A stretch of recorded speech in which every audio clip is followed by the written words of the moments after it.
कि ये बच्चा चुराते हैं, ये बहरूपिये हैं, इनका कोई वो नहीं है, अस्तित्व नहीं है, कह के हमारे पूरे अस्तित्व। कि ऐसा क्या होता है लाइफ में कि इस जन्म में हम किन्नर बनते हैं। वहाँ के राजा, मुगल काल के जो राजा थे, उनका कि हमारी स्त्रियों के साथ अगर हम पुरुष को, तो कोई नेगेटिव एनर्जी भूत प्रेत तो आपके सामने फटक ही ना पाते। समाज के माता पिता जो कूड़े में फेंक देते हैं, मंदिरों में छोड़ देते हैं। क्या किन्नरों की आपस में शादी होती है? थी क्योंकि इतनी भयानक आग थी, मुझे तो लगा आज मेरे प्राण यहीं पे ही मैं त्याग दूंगी। आज खड़े करके ले जाते हैं, चप्पलों से मार के ले जाते हैं, आधी रात में ले जाते हैं, कोई हमारी शव यात्रा ना देख ले उसके। सनातन धर्म तो हमसे ही शुरू है और हम तो उपदेवता की श्रेणी में आते हैं। मुगल काल में मुगल गद्दी हो गई थी, इस्लामिक गद्दी हो गई थी, इस्लाम कबूल कर लिया था। पहले कई बार ऐसा सुनते थे कि अगर घर में बच्चा ऐसा पैदा हो जाए तो फिर जो किन्नर हैं वो आके ले जाते हैं। क्या ये बात सच है? हमारे शास्त्रों, उपनिषेधों में जब हमारा अस्तित्व का उल्लेख है, तो तब ये दुनिया क्यों भूल जाती है कि किन्नरों का वजूद नहीं। तब बोलते हैं ना कि दिल से दी हुई बद्दुआ लग जाती है। मर्यादा पुरुषोत्तम श्री राम जी का ही आशीर्वाद है, जो आज हम अगर मुखारबिंद से जिसको आशीर्वाद देते हैं, वो आशीर्वाद भी फलित होता है, और अगर किसी को हम अभिशाप दे देते हैं, वो अभिशाप भी लगता है। किन्नर्स की जो ब्लेसिंग होती है कितनी प्रभावशाली होती है वो। नमस्कार दोस्तों, मैं समस्त प्रभु भक्ति में आपका स्वागत करता हूं। दोस्तों, आज जो हमारे स्टूडियो में गेस्ट हैं वो बहुत ही ज्यादा खास हैं। आज हम स्वागत करना चाहेंगे माँ वैष्णवी जगदम्बा नंदगिरी, किन्नर अखाड़ा महामंडलेश्वर इंटरनेशनल किन्नर अखाड़ा से। नमस्कार माँ। नमस्कार, जय श्री महाकाल, ओम नमो नारायण। जय श्री महाकाल। आपका स्वागत है प्रभु भक्ति में। धन्यवाद। जैसे मैं अभी आपसे बात कर रहा था, मुझे ना बहुत ही ज्यादा क्रिएटिविटी लगी, तो मैं सबसे पहले आपके बारे में जानना चाहूंगा कि आपकी पर्सनल लाइफ कैसी है, आपकी क्या किन्नर अखाड़े से जुड़ने की आपकी स्टोरी क्या है? देखिए, पर्सनल लाइफ तो हर किसी की पर्सनल लाइफ होती है, प्रोफेशनल लाइफ होती है, और हमें दोनों को, मेरा मानना ये है अकॉर्डिंग टू मी, कि हमें दोनों को सेपरेट रखना चाहिए। क्योंकि देखिए, पर्सनल लाइफ में बहुत, हमारी जो पर्सनल लाइफ होती है वो फुल ऑफ इमोशंस होती है। उसके अंदर इतने इमोशंस है, कुछ ऐसे हमारे रिलेशंस हैं जिनको हमें मेंटेन रखना है और समय देना है, और फ्रीडम है कि हम कैसे भी रहें, कैसे भी उठें, कैसे भी बैठें, कैसे भी खाएं, कैसे भी पिएं। एक अपना अलग ही होता है, जिसको हम, जरूरी नहीं है कि हर समय सभी के सम्मुख वो हो कि हम प्रेजेंट कर सके। अच्छा, किन्नर अखाड़े से जुड़ने की आपकी स्टोरी क्या है? ऐसा क्या फील हुआ कि आपने अखाड़ा ज्वाइन किया? देखिए, from childhood I have interest in spiritual things like cultural things and spiritual things and devotional also. I was very devotional in my childhood. और एक ब्राह्मण फैमिली में जन्म लेना और ब्राह्मण फैमिली के साथ उन संस्कारों को देखते हुए आना, पूजा अर्चना, पाठ पूजा, और हर त्योहार पे ईश्वर को याद करना, तो उन संस्कारों द्वारा और एक रुचि जो है वो बढ़ती चली गई आध्यात्म की ओर। और जब धीरे धीरे बढ़ती बढ़ती चली गई, तो उसके बाद जब किन्नर समाज से मेरा जुड़ना हुआ, किन्नर समाज में गुरु शिष्य परंपरा के अंतर्गत जब मैं आई, स्वामी कल्याणी नंदगिरी जी जो महामंडलेश्वर प्रयागराज से हैं, उनकी मैं शिष्या, उन्होंने मुझे शिष्य रूप में ग्रहण किया। और उसके बाद जब मैंने उनको धारण किया एज ए गुरु किन्नर समाज में, तो फिर उसमें भी रहकर मेरी जो है रुचि वो कभी कम नहीं हुई, क्योंकि रुचि हमेशा से अध्यात्म और हमेशा से जो है सत्य सनातन धर्म के लिए कार्य करना, मंदिरों में जाना, पूजा पाठ करना, व्रत रखना, उपवास रखना, तो वो सब चीजें जो हमारे हिंदुत्व को, सत्य सनातन धर्म की जो पहचान है, तो उन सब चीजों से जुड़ते जुड़ते मैं एक किन्नर होते हुए भी इन सब चीजों को हमेशा फॉलो करती रही।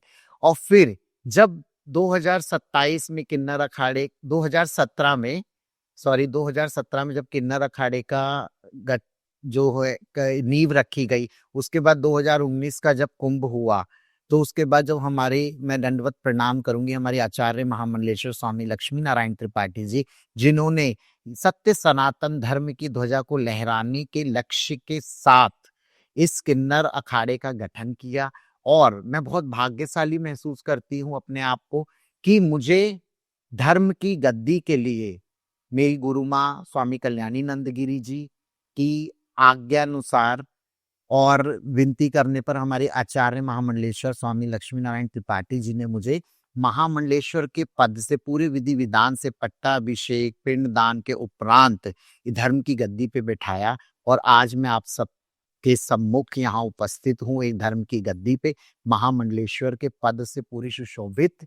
और जो बचपन से थी मेरी हमेशा रुचि, वो आज भी रुचि है, और उस रुचि के अनुसार ही, उसके कारण ही आज मैं धर्म की गद्दी पे यहाँ विराजमान हूँ। तो जब आपने अखाड़ा ज्वाइन किया तब घर से कोई ऑब्जेक्शन नहीं आया? देखिए, कभी किन्नर अखाड़ा तो हमेशा सत्य सनातन धर्म की ध्वजा को लहराता है, धर्म का प्रचार कर रहे हैं, धर्म का प्रसार कर रहे हैं।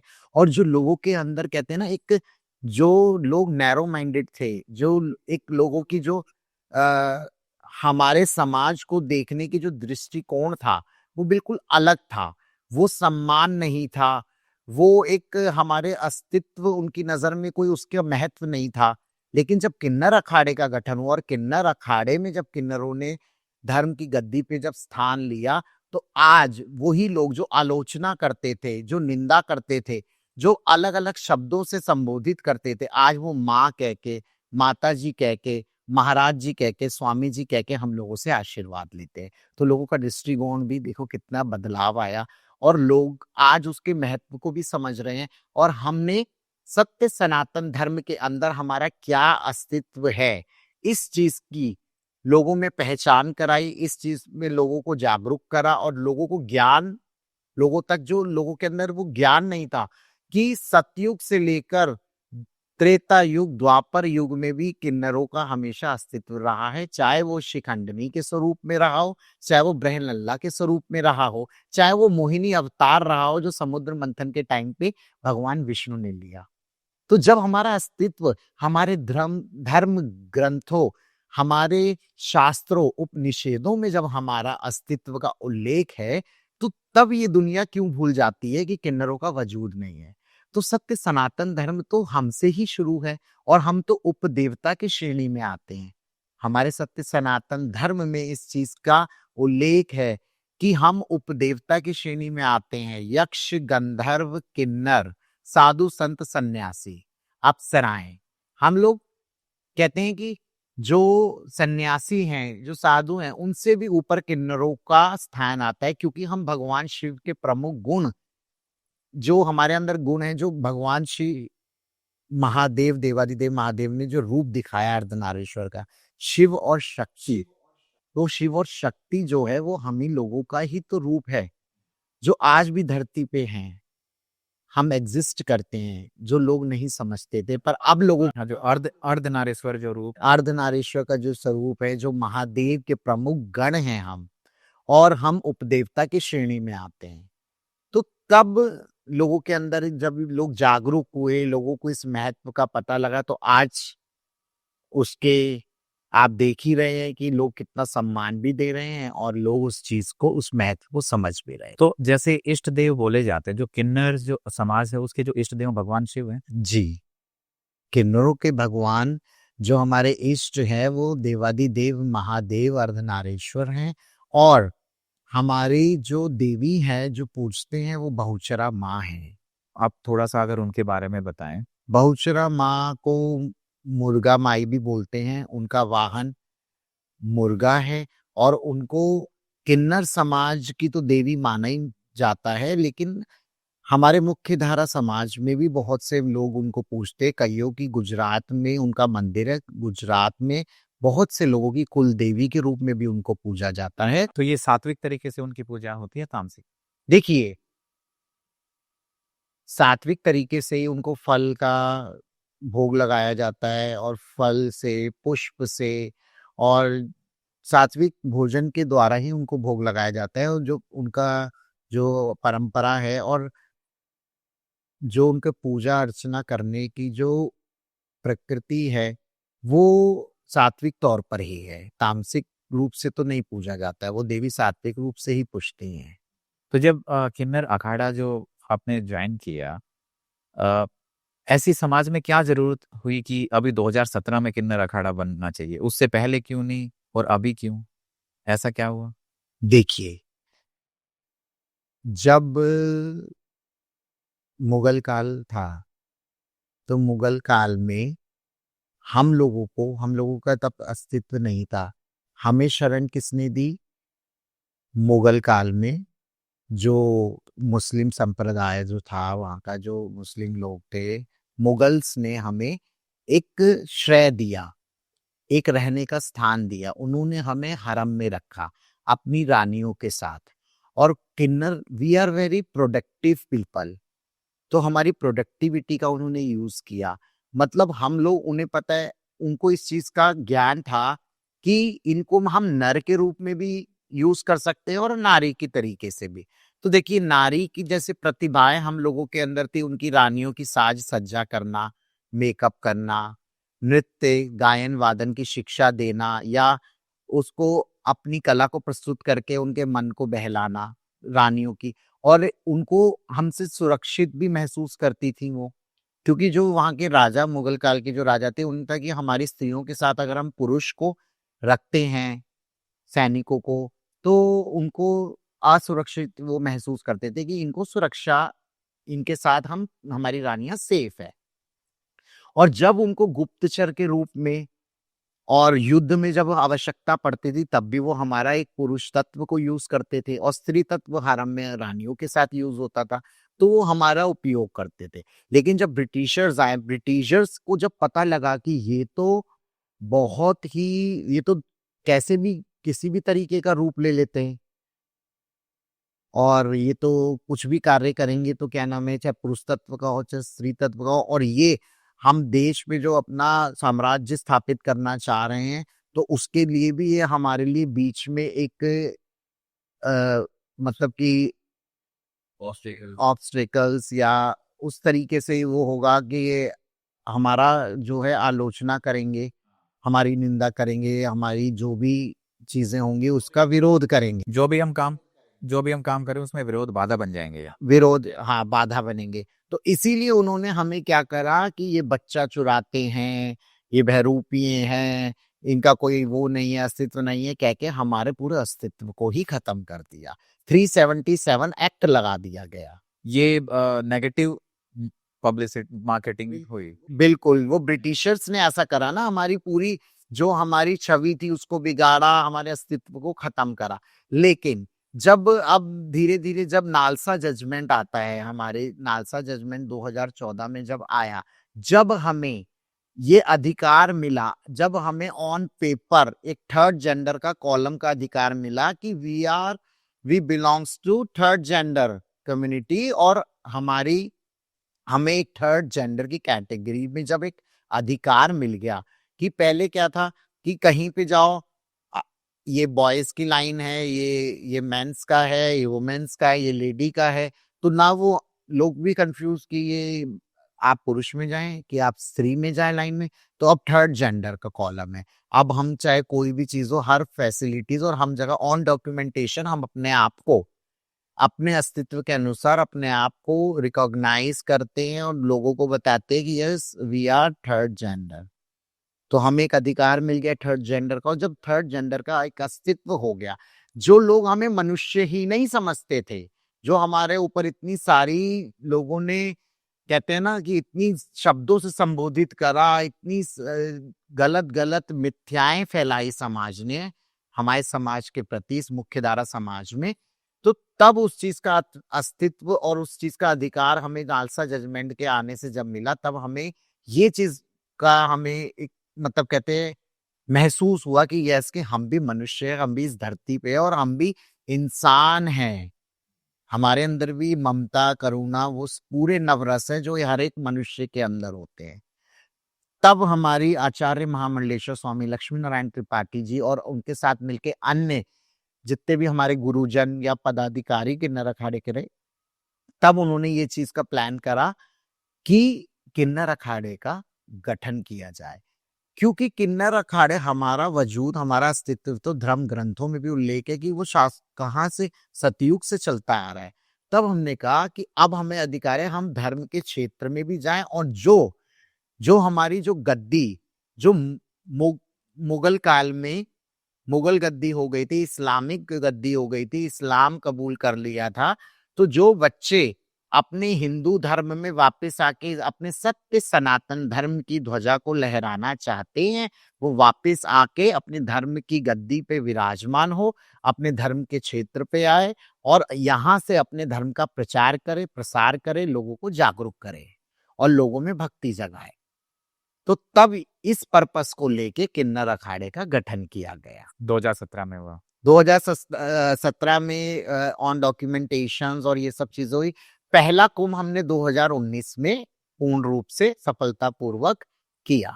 कितने मेंबर्स होंगे अखाड़े में अभी? बहुत सारे हैं हमारे, ऑल ओवर, ये अंतरराष्ट्रीय स्तर पे है, तो इसमें भारत देश और भारत से बाहर भी, और भारत के जितने भी हमारे पूरे 28 राज्य हैं, और हर राज्य में हम महामंडलेश्वर हैं, मंडलेश्वर हैं, श्री महंत है, थानापति है, सेवादार हैं, तो हर राज्य में महामंडलेश्वरों का गठन किया गया ताकि हमारे किन्नर अखाड़े को लोग और उसके प्रति जागरूक हों और लोग उस भक्ति भाव से देखें।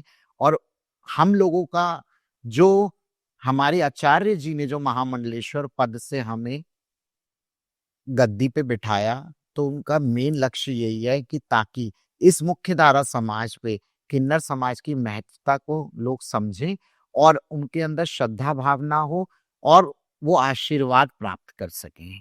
तो माँ, अगर हम बात करें कि जैसे आपने हायरार्की बताई, तो क्या क्या हायरार्की होती है नीचे से लेकर ऊपर तक? सबसे नीचे जो होता है उसको क्या बोलते हैं? देखिए, सेवादार होते हैं, थानापति होते हैं, महंत होते हैं, श्री महंत होते हैं, मंडलेश्वर होते हैं, महामंडलेश्वर होते हैं और सबसे बड़ा पद आचार्य महामंडलेश्वर। तो किस तरीके से ये उपाधि मिलती है? मतलब ये एज के हिसाब से होती है, टैलेंट के हिसाब से होती है, या कब जुड़े उसके हिसाब से होती है? देखिए, इसके अंदर आपका ना कोई एज मायने रखती है, ना आपका कोई प्रतिभा। सबसे प्रमुख आपकी रुचि होनी चाहिए सत्य सनातन धर्म के प्रति, और आपके अंदर देखिए प्रतिभा तो होनी आवश्यक है, क्योंकि प्रतिभा रहेगी तभी आप लोगों में जागरूकता फैला पाएंगे, आप लोगों को जागरूक कर सको, आप लोगों के सम्मुख अपने विचारों को प्रस्तुत कर सको और लोग भी आपसे आकर्षित होकर आपकी उन विचारधाराओं को सुने और उनसे ज्ञान ग्रहण करें। आप सत्संग कर सको, आप जागरूकता अभियान चला सको, आप जहाँ जाओ वहाँ अपने धर्म का प्रचार प्रसार कर सको, अपने अखाड़े का प्रचार प्रसार कर सको, उनको देखते हुए ही पद से नियुक्त किया जाता है आचार्य महामंडलेश्वर स्वामी लक्ष्मी नारायण त्रिपाठी जी द्वारा। अच्छा, तो जब हम बात करें कि चैलेंजेस क्या क्या आए इसमें, जब आप महामंडलेश्वर बने, उससे पहले की लाइफ कैसी थी और उसके बाद की लाइफ कैसी हुई? देखिए, जब हम धर्म की गद्दी पे मैं महामंडलेश्वर से पहले मुझे श्री महंत के पद से नियुक्त किया गया हरिद्वार 2021 कुंभ में, आचार्य जी द्वारा और मेरी गुरु माँ के आशीर्वाद द्वारा। और उसके बाद जब आपने चैलेंजेस कहे, देखिए पहले एक जिंदगी थी, एक जीवन था कि हम वेस्टर्न ड्रेसेस भी वियर कर रहे हैं, हम कहीं भी खड़े होके खा रहे, पी रहे, हंसी कर रहे, मजाक कर रहे, फ्रेंड सर्कल्स में घूम रहे हैं। पर जब आप किसी पद से नियुक्त हो जाते हैं तो बहुत सारी मर्यादाओं के साथ, आप बहुत सारी जिम्मेदारियों के साथ उस मर्यादित रूप से उस पद का सम्मान रखते हुए अपने आप को इस समाज में प्रस्तुत करते हैं। तो ये बहुत बड़ा था और चैलेंज ये था कि अब खुल के हम हर जगह गोलगप्पे, चाट पकौड़ी नहीं खा सकते हैं, फ्रेंड सर्कल्स में उस तरीके, पहले कुछ जो मन आया वो बोल दिया, कुछ अपने मुखारबिन से ऐसे शब्द अपशब्द भी निकल जाते थे, तो वो चीज़ हम मायने नहीं रखते थे। पर अब हर चीज को कहते हैं कि खाते समय भी, बोलते समय भी ये सोचना पड़ता है, पहनते समय भी, कि हमारे पद की गरिमा बरकरार रहे, हमारा मर्यादित रूप से हमें हर कार्य करना पड़ता है। तो किन्नर अखाड़े में क्या सिर्फ सारे किन्नर ही होते हैं या फिर मेल एंड फीमेल? देखिए, ये सबसे बड़ा एक मिथ भी है पब्लिक में और समाज में कि किन्नर अखाड़े किन्नर अखाड़े का गठन किन्नरों द्वारा हुआ, लेकिन ऐसा नहीं है कि इसमें पद केवल किन्नरों को ही दिया जाता है। जो भी सत्य सनातन धर्म में रुचि रखता है, आना चाहता है, अपने धर्म का प्रचार करना चाहता है, अपने धर्म को आगे ले जाना चाहता है, तो चाहे वो पुरुष हो, हमारे में पुरुष महामंडलेश्वर भी हैं, हमारे अखाड़े में स्त्री महामंडलेश्वर भी हैं और हमारा जो LGBTQI+ कम्युनिटी सबका वेलकम है। तो there is no criticism, there is no discrimination in Kinnar Akhada. आप किसी भी लैंगिकता से बिलोंग करते हैं, आपकी कोई भी सेक्सुअलिटी हो, आपका स्वागत है। आप किन्नर अखाड़े में आ सकते हैं और किन्नर अखाड़े में आपका वेलकम है और आप उसमें पद से भी नियुक्त हो सकते हैं। बस आपको ये है कि अपने जीवन के अंदर बदलाव तो लाना पड़ेगा। जब आप एक धर्म की गद्दी पे बैठेंगे और आप जब लोगों को एक आप धर्म गुरु हैं और आप लोगों को ज्ञान दे रहे हैं या लोगों के लिए एक आप आइडल बन रहे हैं, तो आपको अपने जीवन में तो परिवर्तन लाना ही आवश्यक है। तो क्या अगर कोई ज्वाइन करना चाहे तो उसको अपना सब कुछ छोड़ के फिर पूरा ज्वाइन करना है या फिर वैसे ज्वाइन कर सकता है और साथ में अपना प्रोफेशनल वर्क भी वो करे? नहीं, आपका अगर देखिए, किन्नर समाज में हमारा पारंपरिक व्यवसाय जो कि हमारे त्रेता युग, द्वापर युग, सतयुग से चलता आ रहा है, नेक लेने का, बधाई लेने का। जब नव शिशु जन्म लेता है या नवविवाहित जोड़ा लगता है, तो किन्नर लोग वहां जाके गायन वादन करके, नृत्य करके, फिर उनको आशीर्वाद देने के उपरांत जो बधाई लेते हैं अपने यजमानों से, वो तो कार्य चलता ही है। इसी प्रकार आपका अगर कोई आपका प्रोफेशन है, आप कर सकते हैं, लेकिन बस आपको ये देखना पड़ेगा कि उस प्रोफेशन की वजह से आपका जो आप धर्म की गद्दी पे हैं कि उसके प्रति कोई आप मर्यादा भंग ना हो। आप कार्य करें, देखिए धन अर्जन करेंगे, देखिए धन आजकल तो बिना धन के कुछ नहीं है। आप बाहर जाएँगे, अगर एक बॉटल पानी भी लेंगे तो उसके लिए भी आपको ₹20 खर्च करने पड़ेंगे। तो देखिए पैसा, और पैसा तो कार्य करेंगे, व्यवसाय करेंगे तभी आएगा। तो धन तो सबको ज़रूरी है, लेकिन धन के साथ-साथ आप मर्यादित रूप से धर्म की गद्दी पे बैठ के भी धर्म गुरु के रूप में कार्य कर सकते हैं। अच्छा, अगर मैं बात करूं जैसे जो किन्नर्स की जो ब्लेसिंग होती है, कितनी प्रभावशाली होती है वो? इसका तो साक्षात आप खुद देखिए, जब त्रेता युग में श्री राम जी का विवाह हुआ और हमारे तब भी किन्नर समाज ने जाके उनसे नेक लिया, आशीर्वाद दिया, बधाई दी। और सबसे बड़ा त्रेता युग में श्री रामचंद्र जी द्वारा ही हमारे मर्यादा पुरुषोत्तम श्री राम जी का ही आशीर्वाद है, जो आज हम अगर मुखारबिंद से जिसको आशीर्वाद देते हैं, वो आशीर्वाद भी फलित होता है और अगर किसी को हम अभिशाप दे दें, तो वो अभिशाप भी लगता है। जब भगवान श्री राम वनवास के लिए अयोध्या नगरी छोड़कर वनवास के लिए जब जा रहे थे, तब पूरे अयोध्या वासी उनको छोड़ने के लिए नर नारी वहां पहुंचे। तो वहां पे अर्धनारी भी सम्मिलित थे, हमारी जो पूर्वज जो किन्नर माताएं भी थी।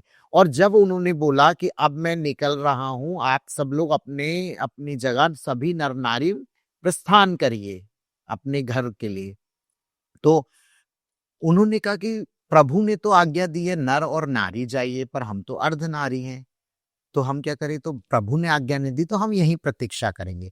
14 वर्ष बाद जब भगवान श्री राम अपने भ्राता लक्ष्मण और अपनी अर्धांगिनी सीता माता जी के साथ जब आते हैं लौटकर, तब वो देखते हैं तो कहते हैं, अरे मैंने तो कहा था कि सब लोग चले जाएं, तो ये कौन है?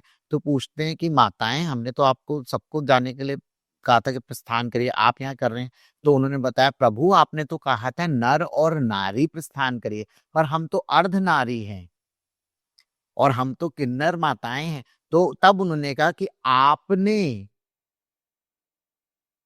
सत्यता के साथ ये चीज का परिमाण दिया है कि भक्ति किसे कहते हैं, कि आपने 14 वर्ष वनवास जैसे मैंने किया, आपने भी यहाँ पे तमसा नदी के तट पे मेरी प्रतीक्षा करके एक वनवास ही काटा है। तो मैं आपको आज दिल से ये अपनी और भगवान श्री राम ने कहा मैं आशीर्वाद देता हूँ कि आप कलयुग में आपका राज होगा, आप जिसको आशीर्वाद देंगे उसको फलित होगा और जिसको अभिशाप देंगे वो भी फलित होगा। लेकिन वो दिल से निकलेगा तब। लेकिन अभिशाप का कहने का मतलब मैं वही बताना चाह रही हूँ आपको, अभिशाप का मतलब ये नहीं कि आप जबरदस्ती किसी को बोल दें तो अभिशाप।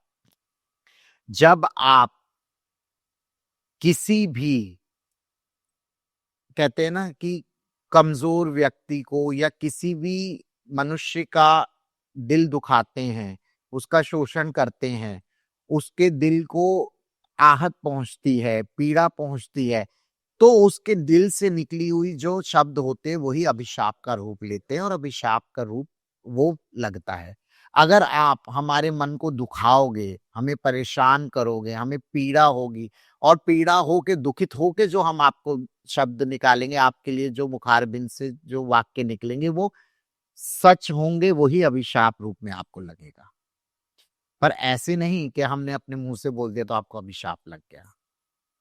और ये ऐसा किन्नरों के साथ ही नहीं, ये अन्य मनुष्यों के साथ भी है। बिल्कुल। अगर मैंने आपका दिल दुखाया और आप कहते हैं ना उसमें निर्दोष, जिसका कोई दोष भी नहीं है और जबरदस्ती अगर मैं दिल दुखा रहे और आपको पीड़ा हो रही है, आपको परेशानी हो रही है, तो अगर आप दोगे तो वो अभिशाप भी तो है, वो भी लगेगा। तब बोलते हैं ना कि दिल से दी हुई बद्दुआ लग जाती है। बिल्कुल, वो बद्दुआ को ही तो अभिशाप बोलते हैं।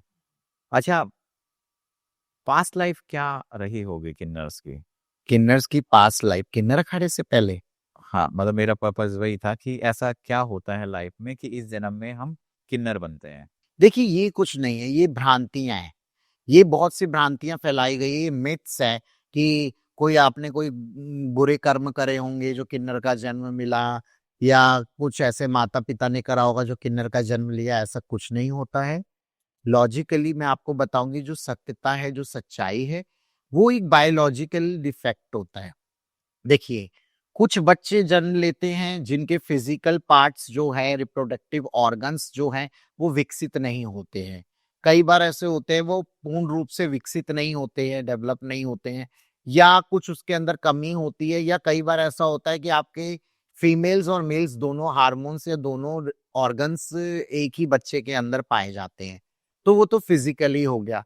और बायोलॉजिकली जो डिफेक्ट्स होते हैं तब किन्नर बच्चा होता है, वो हार्मोन्स का होता है। और जैसे हम एक जेंडर डिस्फोरिया से ग्रसित होते हैं बच्चे जो कि अपोजिट बॉडी में जन्म लेते हैं, जैसे कि आप पुरुष रूप में पैदा हुए और जब आपने आप महसूस करा कि मेरी तो सारी एक्टिविटीज फेमिनाइन है और मेरा जो अट्रैक्शन है वो मेल्स की तरफ है, तो वो कहेंगे नहीं मैं एक गलत बॉडी में मैंने जन्म लिया है, तो that is called gender dysphoria disease.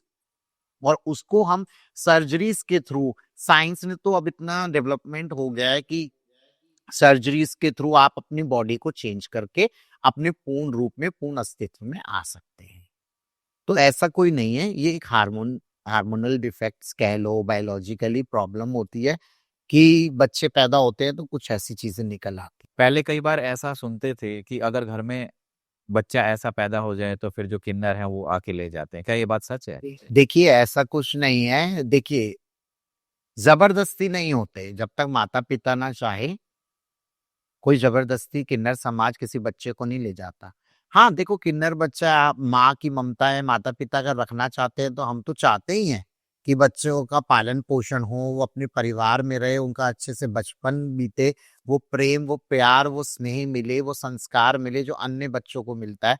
लेकिन माता-पिता ही स्वयं नहीं रखना चाहते। समाज के डर से कह लो, समाज की अवहेलना, समाज की आलोचना, समाज के वो कटाक्ष भरे वो शब्द जो कि एक बच्चे को अपने परिवार से अलग कर देते हैं। और जो ये समाज नहीं समझता है ना इस चीज को, अगर वो बोले नहीं बच्चा है, जैसे पुत्री है, जैसे पुत्र है, वैसे हमारा ये बच्चा है, उसको भी अच्छी एक एडुकेशन दे, पालन पोषण दे, वो स्नेह दे, वो प्यार दे, तो फिर वो क्यों बच्चा कहीं जाए। अब आप खुद सोचिए, जब एक बार बताइए, जब परिवार जिस बच्चे को नहीं अपना रहा है, समाज जिस बच्चे को नहीं अपना रहा है, तो हमारा समाज के अंदर समाज उस बच्चे का पालन पोषण करके उसको रख रहा है, कम से कम उसको वो सेफ्टी, वो सिक्योरिटी, वो उसका एक सिक्योर चीज, और एक वो कम से कम उसका शोषण होने से तो बचाव हो रहा है ना समाज के द्वारा। तो कोई जबरदस्ती किन्नर समाज नहीं बच्चे को लेकर जाता है।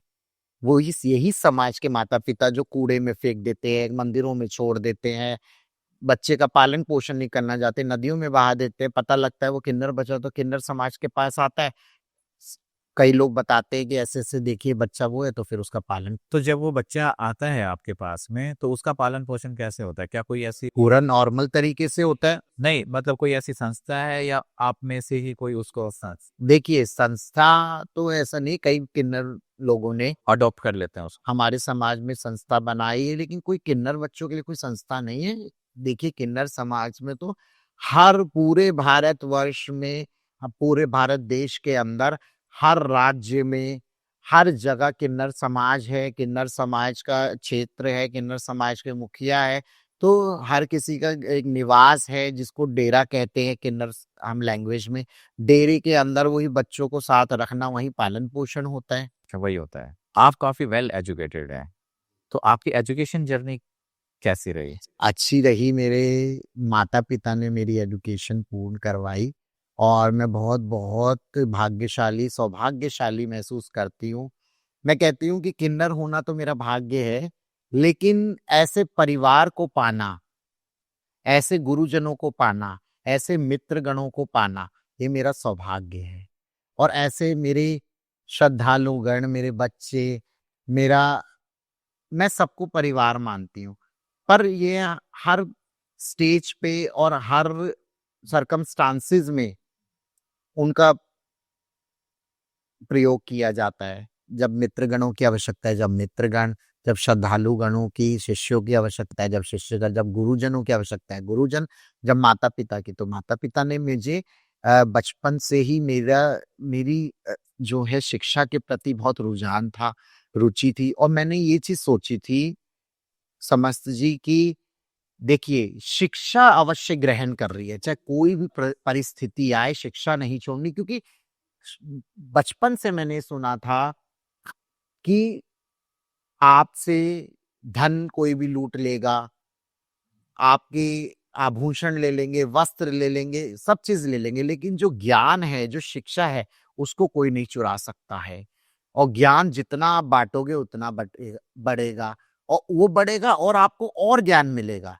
अगर मैं आपको 2 बात बोलूँगी तो 4 2 में से कुछ बातें सुन के आपके भी कुछ क्वेश्चन्स होंगे, वो प्रश्न के उत्तर मैं आपको दूँगी तो मेरा ज्ञान बढ़ेगा ना। और जब मेरे पास उत्तर नहीं होगा तो मैं उसका सर्च करूँगी, रिसर्च करूँगी, पढ़ाई करूँगी, किताबें देखूँगी या उसको जो भी है कहीं न कहीं अपने बड़ों से पूछूँगी तो मेरा ज्ञान वो बढ़ेगा ही। तो शिक्षा की रुचि होते हुए इसलिए मैंने शिक्षा अपनी पूरी ग्रहण करी। I have done BFA, bachelor of fine arts, applied arts from Amity university, Noida campus, sector 125 and I have done चित्र भास्कर फ्रॉम चंडीगढ़, प्राचीन कला केंद्र एंड आई हैव डन संगीत Prabhakar from Prayag Sangeet Samiti, Allahabad and Pandit Deendayal Upadhyay Hindi Vidyapeeth, Mathura, Vrindavan. They had given me Vidya Vachaspati Samman that is called honorary doctorate. That's why my name is Dr. Vaishnavi Jagdamba Nandini. लेकिन अब वो महामंडलेश्वर हो गया है। Yes. लेकिन कई बार मैंने देखा है कि जितने भी जो महामंडलेश्वर है उनके जो वेशभूषा है मतलब जो वस्त्र वगैरह हैं वो तो सन्यासी वाले रहते हैं, लेकिन यहाँ जैसे आपके जो अटायर्स हैं, वेशभूषा है, वो डिफरेंट क्यों है? देखिए, हमारे सत्य सनातन धर्म में जो 13 अखाड़े हैं, उन सब में संन्यास है, भक्ति है, साधना है, सब कुछ है, लेकिन वो त्याग भी है। लेकिन आप ये सोचिए किन्नर अखाड़े में एक किन्नर ही तो है, हम लोगों ने त्याग किसे कहते हैं वो कोई हमसे पूछे, कटाक्ष किसे कहते हैं वो कोई हमसे पूछे। कहते हैं ना डिस्क्रिमिनेशन, क्रिटिसिज्म, ये सब हमने फील किया है। हम बचपन से इस चीज को सहते आए हैं और साथ ही साथ त्याग, जब हम बचपन से ही पैदा होते, किन्नर तो बचपन से ही ब्रह्मचर्य का पालन करते हैं ना। हमारा विवाह तो हमारे भाग्य में नहीं लिखा कि किसी पुरुष से हो या किसी स्त्री से हो, तो हम तो ब्रह्मचर्य का पालन करते हुए ही और पहले के समय पे भी जो किन्नर लोग हैं वो मंदिरों में गायन वादन करते थे, भगवान को रिझाते थे, नृत्य करके, साज सज्जा करके, उनका श्रृंगार करके देवी देवताओं की प्रतिमाओं का। तो किन्नर लोग तो हमेशा से धर्म से जुड़े रहे, हमेशा से उन्होंने साधनाएं करी अपने अलग अलग तरीके से, चाहे संगीत के माध्यम से, चाहे नृत्य के माध्यम से, चाहे साज सज्जा के माध्यम से। तो हमें ईश्वर ने बहुत कलाएं दी हैं और बहुत गुण दिए हैं। और साथ ही साथ जब हम किन्नर समुदाय में होकर, किन्नर अखाड़े का जब हमारा धर्म की गद्दी का गठन हुआ, तो देखिए भगवान, आपने देखा होगा कि हमारी मान्यता ये है कि जैसे जितने भी देवी देवता आपने देखे होंगे, ज्यादातर वो सुंदर सुंदर वस्त्रों में, सुंदर सुंदर आभूषणों में हमेशा सुशोभित होते हैं। तो हमारा मान्यता है कि हमारे देवादिदेव महादेव, हमारे प्रभु और हमारे भगवान हमारे श्रृंगार से और हमारे अर्धनारीश्वर स्वरूप में जो शक्ति का स्वरूप है श्रृंगार, उसी से ही प्रसन्न होते हैं। और ये एक माध्यम है हमारी पूजा साधना अर्चना का। तो हमारे ईश्वर को रिझाने का, उनको प्रसन्न करने का, उनको ताकि वो हमसे खुश होएं। तो हमसे खुश होते हैं हमारे ईश्वर, इसलिए हम पूरे वस्त्रों में सुशोभित होते हैं, पूरे आभूषणों में। और हम हमेशा से हमारे किन्नर अखाड़े में आप किसी को भी देखेंगे, चाहे वो महंत हो, श्री महंत हो, मंडलेश्वर, महामंडलेश्वर, चाहे आचार्य जी हमारे, तो हमारे अखाड़े में सब सुंदर सुंदर वस्त्रों से सुशोभित, सुंदर सुंदर एक दैवीय रूप में ही आपको वहां पे धर्म की गद्दी पे विराजमान मिलेंगे, श्रद्धालुओं को और भक्तों को आशीर्वाद देने के लिए। जैसे आपने भी बहुत सारी रुद्राक्ष मालाएं धारण कर रखी है, हाथ में भी बहुत सारी चीजें पहन रखी हैं, तो ये अलग अलग का पर्पस क्या है? देखिए, अलग अलग चीजें हैं, अलग अलग भक्तियां हैं, सिद्धियां हैं, साधनाएं हैं। तो हमने भी कितनी, ये जो मैंने रुद्राक्ष हैं ये सब सिद्ध करे हुए हैं। हमने कितनी मालाएं जाप करके, जो एक साधक को जो जो भी हमारे जो एक प्रक्रिया रहती है सिद्धि की, वो सिद्ध करके सारी चीजें हमने रुद्राक्ष धारण करे। पंचमुखी रुद्राक्ष, रुद्राक्ष तो महादेव का साक्षात स्वरूप है, उनके अश्रु से उत्पन्न जो हुआ वो रुद्राक्ष है। तो हमारे महादेव को अति प्रिय है। तो इसीलिए रुद्राक्ष, और ये हमारे अखाड़े का 3 मुखी रुद्राक्ष कहा जाता है। तो हमारे किन्नर अखाड़े का जो रुद्राक्ष है वो 3 मुखी है। और पंचमुखी रुद्राक्ष ये 1 से लेकर 9 मुखी तक रुद्राक्ष। तो ये सब पूजा अर्चना है, इससे देवी देवता खुश होते हैं, महादेव खुश होते हैं, प्रसन्न होते हैं। ये देवी की है, रक्त चंदन की माला ये है। तो रक्त चंदन हमारी माँ काली, माँ दुर्गा देवी को, माँ भगवती को बहुत प्रिय है। माँ बगलामुखी को ये हल्दी की माला प्रिय है। तो हर माला का एक अपना महत्व है। और जो ये चीजें, ये सब अलग अलग अनुष्ठान का, हवन की, पूजन की, मंदिर में जहाँ पे यज्ञ करा उनका, तो ये सब चीजें अलग अलग जगह के अलग अलग महत्व रखते हैं। और उनको वही समझ पाएगा जो इस क्षेत्र से जुड़ा होगा, जो शक्ति की साधनाओं से जुड़ा होगा, जो ईश्वर में जो दैवीय शक्तियां हैं उनके बारे में जिसको ज्ञान होगा। तो आपने ये मालाएं खुद ही सिद्ध की हैं या फिर ये? जी, मैंने सिद्ध करी हैं अपने गुरुजनों के अंतर्गत, उनके माध्यम से कह लो, उनके नेतृत्व में, मतलब उनके अंडर, उनकी गाइडेंस में मैंने ये सब चीजें करी। अच्छा, क्या होता है कि अगर हम सिद्ध माला अपने गले में धारण करते हैं? देखिए, उसमें सकारात्मक ऊर्जा होती है। वो ऊर्जा, वो वाइब्स, वो नकारात्मक चीजों से हमें सुरक्षित रखती है। नकारात्मकता जहाँ होती है, अगर हम धारण करते हैं तो वो दूर चली जाती है। वो एक अलग ही हमारे अंदर एक सकारात्मक ऊर्जा है। और सकारात्मकता तो चाहे आपके कॉन्फिडेंट लेवल को कह लो, चाहे आपकी ब्यूटी को कह लो, रूप को कह लो, यश को कह लो, कीर्ति को कह लो, सौंदर्य को कह लो, तो हर बहुत सारी, मैं किस तरीके से आपको मैं उस चीज को एक्सप्लेन करूं कि सकारात्मकता तो हर क्षेत्र में आवश्यक है। और ये मेन जो है सकारात्मकता का प्रतीक है। जैसे आपने गले में शेर का पंजा पहन रखा है। जी, ये शेर का, ये टाइगर नेल है। ये स्वयं सिद्ध होती है। जैसे मैंने बताया, माला ये सिद्ध करनी पड़ी। पर ये जो चीज, ये जो है, ये कुछ चीजें ऐसी होती है जो प्राकृतिक स्वयं सिद्ध होती है। तो ये स्वयं सिद्ध है।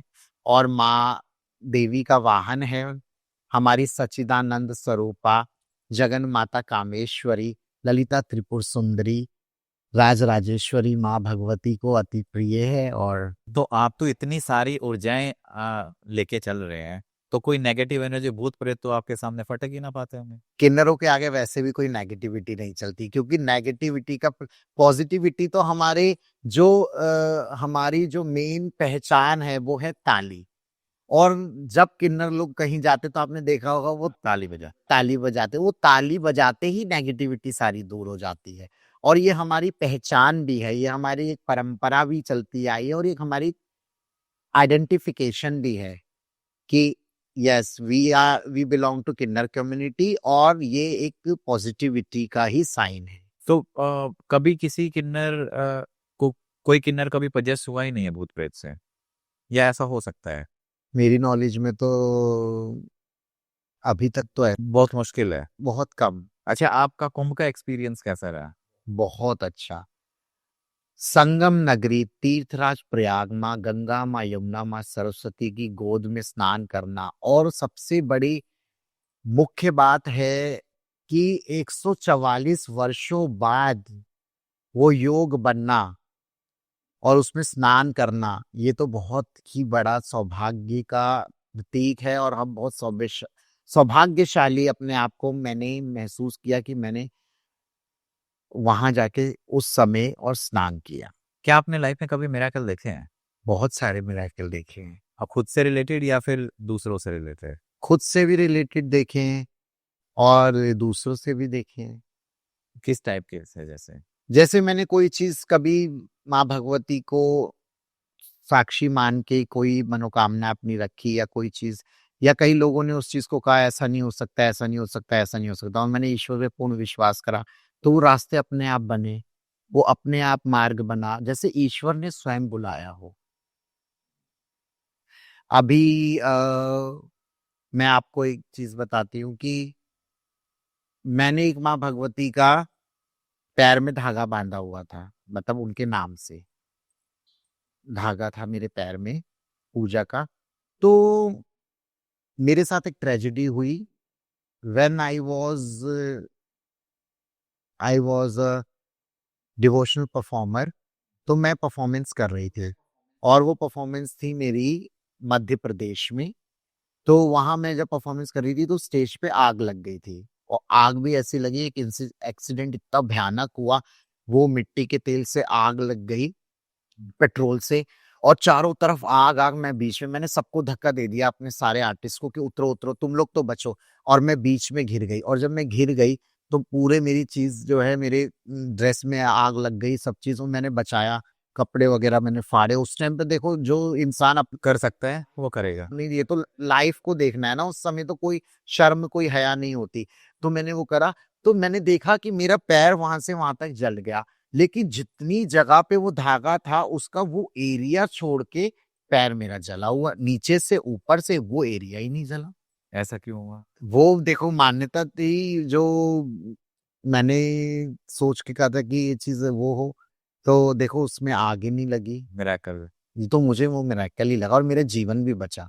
मैं खत्म हो सकती थी क्योंकि इतनी भयानक आग थी, मुझे तो लगा आज मेरे प्राण यहीं पे ही मैं त्याग दूंगी, आज तो इतने भयंकर जल जाऊंगी। और देखो फिर भी मेरा परमात्मा की कृपा से मेरे बाल, मेरा फेस, मेरे हाथ, मेरी पूरी बॉडी पे कहीं नहीं, सिर्फ उतने एरिया पे लगी, वो भी जितना धागा था उसके नीचे और ऊपर लगी। तो आप अखाड़ा ज्वाइन करने से पहले डिवोशनल परफॉर्म करते थे?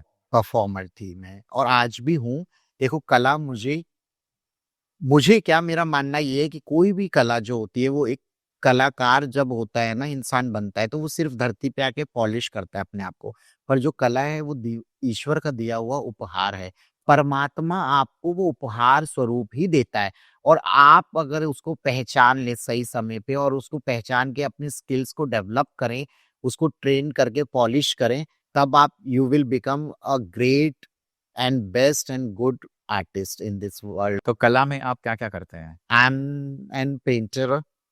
आप पेंटिंग करते हैं? I'm a painter also. I'm a makeup artist also. I'm a devotional performer also. तो आप ये जो पेंटिंग वगैरह है, ये इमेजिनेशन है या फिर कोई ऐसी चीज होती है कि चलो आज इससे इंस्पिरेशन मिली है? देखिए, पेंटिंग जैसे भगवान ने मुझे एक, जैसे मैंने बताया, कला उपहार स्वरूप में दी है, तो मेरी इमेजिनेशन है। देखिए, मेरे को ना बचपन से ही, जैसे मैंने बताया, स्पिरिचुअलिटी और कल्चरल और डिवोशनल चीज में इंटरेस्ट था। और आज भी जब मैं पेंटिंग करती हूँ तो इमेजिनेशन है। मैं सोचती हूँ, ईश्वर मुझे वो कहते हैं ना, इमेजिनेशन पावर इतनी दे रखी है कि मैं इमेजिन करती हूँ जैसे ईश्वर मुझे वो मेरे माइंड में, मेरी इमेजिनेशन में वो चीज मुझे पहुंचा रहे हो कि ये चीज ड्रॉ करनी है। जब मैं कैनवस लेती हूँ तो मैं ड्रॉ करती हूँ, और वो ऑटोमेटिकली वो डिवोशनल और माइथोलॉजिकल चीजों में ही मेरा जो है कॉन्सेप्ट चला जाता है। और वो एक मेरा जो आर्ट वर्क तैयार होता है वो रिलेटेड टू देवी देवता, रिलेटेड टू हिंदू सनातन धर्म, related to nature, Shiv Shakti, इन्हीं से ही रिलेटेड वो मेरा आर्ट वर्क तैयार होता है। और वो इमेजिनेटिव होता है, वो कोई कॉपी वर्क नहीं होता है, कहीं से हिंट नहीं, कहीं से कोई कॉपी नहीं, वो मेरा इमेजिनेशन के थ्रू ही मैं बनाती हूँ। दैट्स व्हाई लोग कहते हैं you are a imaginative painter. तो जैसे अखाड़े में तो लोग जब साधु सन्यासी बनते तो साधनाएं करते हैं, है ना? क्या किन्नर अखाड़े में भी ऐसा होता है? जी, किन्नर अखाड़े में हमारे तंत्र द्वारा भी तंत्र क्रियाएं होती हैं, तंत्र साधनाएं होती हैं, यंत्र साधनाएं होती है, मंत्र साधनाएं होती हैं, हर तरीके की साधनाएं होती हैं, हर तरीके की उपासना होती है, हर तरीके के मंत्र जाप होते हैं। तो किन्नर अखाड़े के अंदर हर वो धर्म की पूजा अर्चना, उपासना, साधना, सब चीज होती है, जैसे जो अन्य अखाड़ों में होती है। और किन्नर अखाड़े में तो एक ही स्थान पे डिफरेंट डिफरेंट परंपराओं के साथ हर जैसे कुछ जो लोग देवी को मानते हैं, शाक्त संप्रदाय के जो लोग, मतलब शाक्त भी है और वैष्णव भी है और शैव भी है। भगवान शिव को भी उपासना हो रही है, माँ देवी की भी साधना हो रही है, अघोरा काली की भी हो रही है, भगवान श्री राम जी का भी जाप हो रहा है। तो किन्नर अखाड़े के अंदर इसीलिए ही किन्नर अखाड़े की एक अलग आकर्षण का केंद्र है, क्योंकि यहाँ पे किसी भी चीज का कोई कहते हैं ना कि आपके ऊपर कोई प्रेशर नहीं है, कोई एक चीज नहीं है, आप फ्री हैं, फ्रीडम है कि आप अपने अनुसार पूजा अर्चना साधना करो, मर्यादित रूप से करो, मर्यादाओं के अंदर रह के अपनी जिम्मेदारियों को समझते हुए अपने धर्म का प्रचार और प्रसार। तो अगर किसी को कोई किन्नर अखाड़े से जुड़ना चाहता है, कोई भी हो सकता है वो, पुरुष स्त्री किन्नर, क्या प्रोसीजर होता है उसका? देखिए, प्रोसीजर क्या, आपको सत्य सनातन धर्म का, अपने धर्म के प्रति रुचि होनी चाहिए, धर्म के प्रति ज्ञान भी होना चाहिए, ताकि आप ज्ञान आपके अंदर होगा तभी तो आप श्रद्धालु गणों में या समाज में उस ज्ञान का प्रचार प्रसार कर सकोगे। फिर आप जाके वो हमारे किन्नर अखाड़े में हमारे प्रमुख आचार्य महामंडलेश्वर स्वामी डॉक्टर लक्ष्मी नारायण त्रिपाठी जी से मिलिए, उनसे संपर्क करिए, उनको अपने विचारों को उनके सम्मुख प्रस्तुत करिए। फिर वो आपको उस चीज का मार्गदर्शन करेंगी।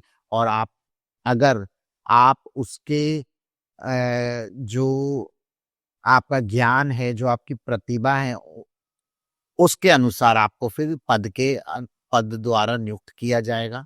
क्या लगता है कितने लोग होंगे अभी जो किन्नर अखाड़े से जुड़े हुए? बहुत सारे लोग हैं। लाखों में है संख्या या हजारों में? अभी तो हजारों में हैं, और लेकिन फॉलोवर्स और श्रद्धालुगण तो लाखों करोड़ों में हैं।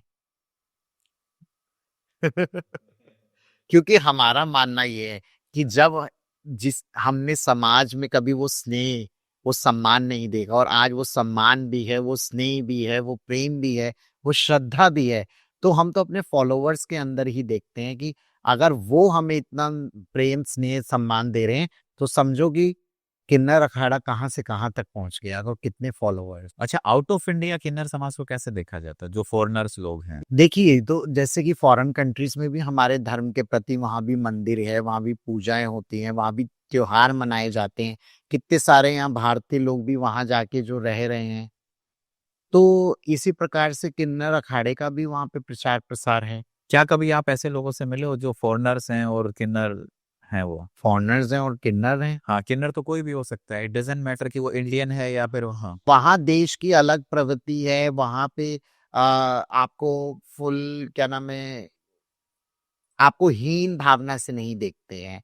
आपको वहाँ पे पूरी फैसिलिटीज़ है, you can do job also, you can live your life according to you, whatever you want in foreign countries.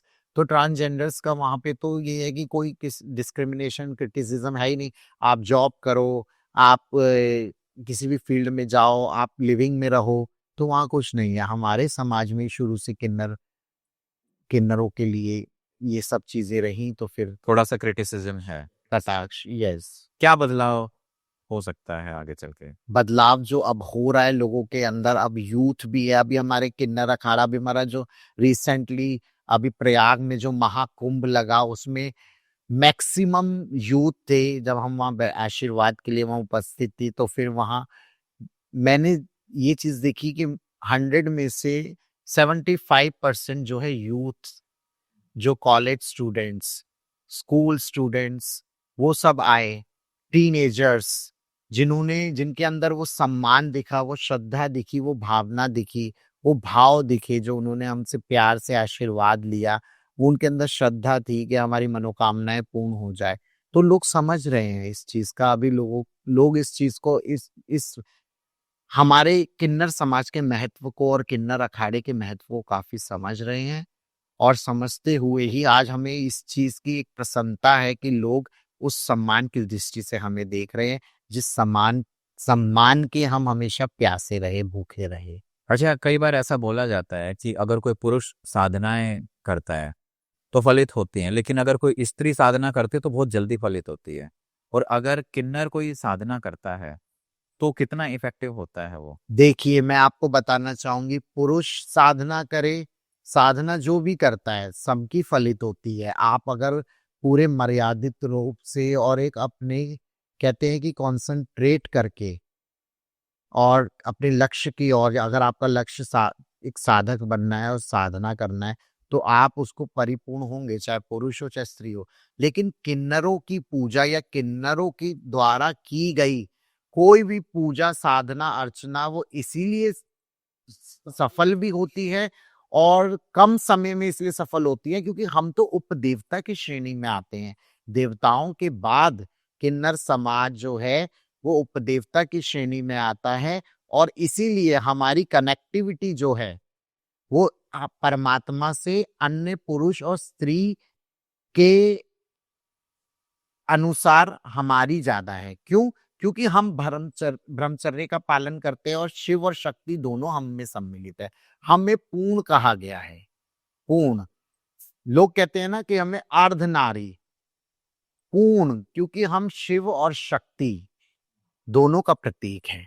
अच्छा, एक चीज जब हम बात करते हैं, जैसे डेथ जब होती है, अंतिम संस्कार होता है, तो उस पे कई बार है ना काफी एक क्यूरियोसिटी होती है कि ऐसा बोलते हैं कि शायद चप्पल से मारा जाता है। देखिए, ये सब भ्रांतियां हैं जो लोगों ने, पता नहीं हमारे किन्नरों के लिए क्या क्या चीजें फैला दी कि हम लोग बच्चा चुराते हैं, कि हमें रात को जब हम अपने शरीर का त्याग करते हैं तो हमें खड़े करके ले जाते हैं, चप्पलों से मार के ले जाते हैं, आधी रात में ले जाते हैं। कोई हमारी शव यात्रा ना देख ले, उसके साथ बुरा हो जाता है, पाप लग जाता है। ये सब भ्रांतियां, ऐसा कुछ नहीं होता। जैसे कि आप नॉर्मल, एक पुरुष जब अपने शरीर का त्याग करता है या एक स्त्री का देहांत होता है, तो उसी प्रकार ही किन्नरों का जब देहांत होता है, तो जैसे अगर हम देखिए, दो तरीके से होता है संस्कार, एक भूमि संस्कार होता है, एक अग्नि संस्कार होता है, जो अंतिम संस्कार होते हैं। तो अगर अंतिम संस्कार, या तो अगर वो हिंदू है, सिख है, तो उसका अग्नि संस्कार होगा, जैसे नॉर्मल पुरुष या स्त्री का होता है। और अगर वो ईसाई है या अगर वो मुस्लिम है, तो उसका भूमि संस्कार, जैसे उसकी जो कब्र बना के जो दफनाया जाता है। तो ये सब फालतू की अफवाहें हैं, ऐसा कुछ नहीं होता। ये सब भ्रांतियां हैं, ये सब मिथ्स हैं, ये सब अफवाहें हैं। तो इसके इसके अंदर कोई भी सत्यता नहीं है, कोई भी सच्चाई नहीं है। अच्छा, आप कभी मंदिर, फेमस मंदिर गए हैं, या कोई एक ऐसा मंदिर जहां जाके आपको बहुत अच्छा लगे दिल से? बहुत अच्छा लगे। हाँ, मतलब ऐसा लगे कि मैं बार-बार यहाँ जाना चाहती हूँ। माँ कामाख्या शक्तिपीठ और उज्जैन का महाकालेश्वर। आप माँ कामाख्या पीठ गए हैं? बिल्कुल। देखिए, मैं आपको एक इसमें भी एक चमत्कार मेरे साथ हुआ। अभी जब पीछे जो हमारे नवरात्रे गए, तो उसमें नवरात्रे थे, तो मैंने कहा कि अम्बुबाची मेला आएगा। अम्बुबाची चल रहा था, तो मैंने कहा मुझे जाना है। पर मैंने कहा अम्बुबाची मेले में मैं ना जा पाऊँ, व्यस्तता के कारण व्यस्त रहूँ, तो मुझे माँ के यहाँ जाना है, माँ बुला लें जल्दी से तो सही है। मैंने बस इतनी अर्ज़ी लगाई माँ की तरफ, भगवती माँ ने इतनी सुनी कि मुझे नवरात्रों में ही मुझे और मेरा मन था कि मुझे नवरात्रों में बुला लें, और नवरात्रों में तुरंत मैंने ये बोला है, और रात में मेरे पास कॉल आया, "वैष्णवी माँ, we are cordially invited you in our national dance competition." और वहाँ का जो कल्चरल डिपार्टमेंट है, उन्होंने नेशनल डांस कॉम्पिटिशन में एज़ ए चीफ गेस्ट मुझे वहाँ इनवाइट किया। एज़ ए चीफ गेस्ट मैं गई, मेरा आने-जाने का पूरा फ्लाइट का टिकट, मेरे रहने की पूरी सारी जो भी मेरी उन्होंने सुविधाएँ मुझे प्राप्त कराईं। बहुत अच्छे से पूरा मुझे एकदम रिस्पेक्टफुली बुलाया, और सबसे पहले जाते ही मैंने वहाँ माँ भगवती के पूरे प्रोटोकॉल के साथ मेरे दर्शन करवाए गए, जैसे माँ ने मुझे स्वयं बुलाया हो कि बेटा तूने मुझे याद करा, तू आ। और तुरंत जैसे माँ ने मुझे बुलाया, और इतने अच्छे प्रोटोकॉल के साथ मेरे वीआईपी दर्शन हुए, और मैंने पूरा आराम से तसल्ली से, पंडित जी ने पूरा संकल्प के साथ मेरी वहाँ पूजा भी करवाई, और मैंने बहुत अच्छे से दर्शन हुए, और मैं बहुत धन्य हो गई कि देखिए माँ को मैंने दिल से याद करा और माँ ने मुझे तुरंत बुला लिया। कितने अच्छे तरीके से अतिथि के रूप में वीआईपी बना के माँ ने अपने पास बुलाया। क्या एनर्जीज़ फ़ील की आपने कामाख्या? वहाँ तो एनर्जी है, जो शक्तियों से जुड़ा होगा, जो मनुष्य, उसको वहाँ अलग ही एक वाइब्रेशन होगी, एक अलग ही वहाँ वाइब्रेशन है। अंदर एंट्री करती एनर्जी है, वहाँ साक्षात रूप में माँ का जो योनि रूप में माँ वहाँ विराजमान है। तो कहते हैं ना कि वो अम्बुबाची मेला में जो 3 दिन के लिए पट होते हैं, माँ रजस्वला से होती है, जैसे एक स्त्री मासिक धर्म से होती है। तो 3 दिन के अंदर ही माँ जो है, वो अपना प्रमाण देती है कि मैं यहाँ उपस्थित हूँ। साक्षात माँ भगवती की वहाँ कितनी साधनाएँ होती हैं।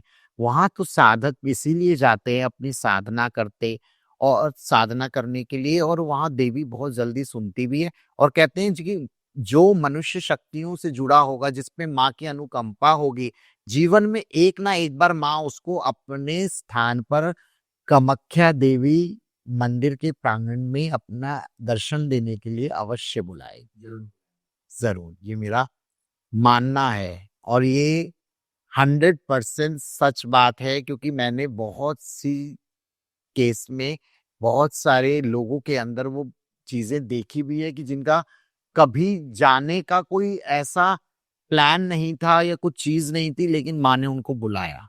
तो वहाँ पे 10 महाविद्याओं के मंदिर हैं। बिल्कुल, 10 महाविद्याएँ वहाँ विराजमान हैं, आस-पास माँ के सब। वहाँ पे काफ़ी तंत्र साधनाएँ भी होती हैं। बहुत सारी अघोरी, कुछ पॉज़िटिव लोग भी होते हैं, नेगेटिव भी होते हैं। देखिए, नेगेटिव लोग होते हैं, नेगेटिविटी तो देखो जो करेगा वो स्वयं कर्मा है, जैसा कर्म करोगे वैसा ही माँ भगवती आपको फल भी देगी। और अगर हम उज्जैन की बात करें, तो उज्जैन की वाइब्रेशन कैसी है? सिमिलर टू कामाख्या, माँ कामाख्या, या फिर वो अलग ही लेवल पे हैं? देखिए, लेवल तो एक ही है, लेकिन कहते हैं ना कि एक हर चीज़ का, हर प्रोफ़ेशन की एक टारगेट ऑडियंस होती है। हर चीज़ को हर कोई नहीं पसंद करता है, हर चीज़ को हर कोई नहीं मानता है। जो लोग शिव को मानते हैं, उनको महाकालेश्वर में वो चीज़ फ़ील होती है। जो शक्ति को मानते हैं, उनको माँ कामाख्या में वो चीज़ फ़ील होती है। लेकिन हम तो साक्षात शिव और शक्ति का प्रतीक है, तो हमें तो दोनों जगह सेम चीज़ें नज़र आई। वहाँ माँ शक्ति ने अपना प्रमाण दिया, यहाँ भगवान शिव देवाधिदेव महादेव ने अपना प्रमाण दिया।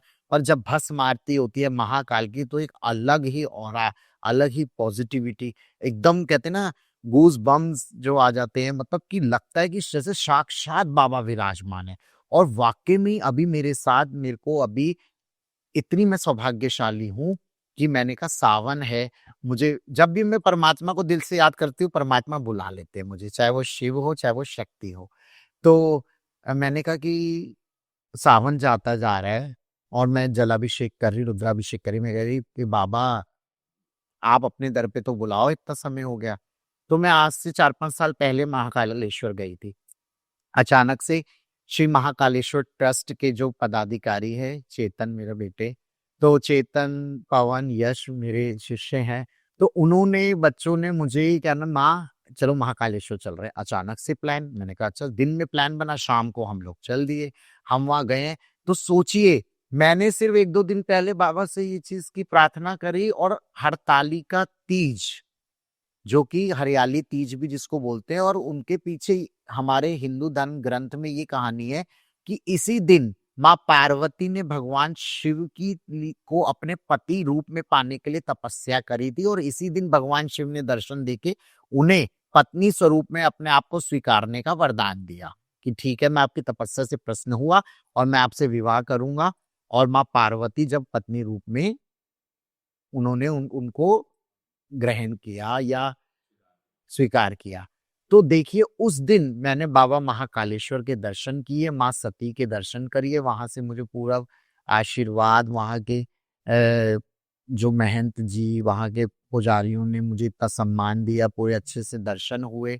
और ये देखिए, साथ ही साथ अगले दिन तीसरा सावन का सोमवार, और तीसरा सोमवार और बाबा की पालकी जो पूरे नगर भ्रमण के लिए निकलती है, वहां पे मैं खड़ी हुई, पूरे मेरे अच्छे से पूरे प्रशासन के साथ मेरे दर्शन हुए।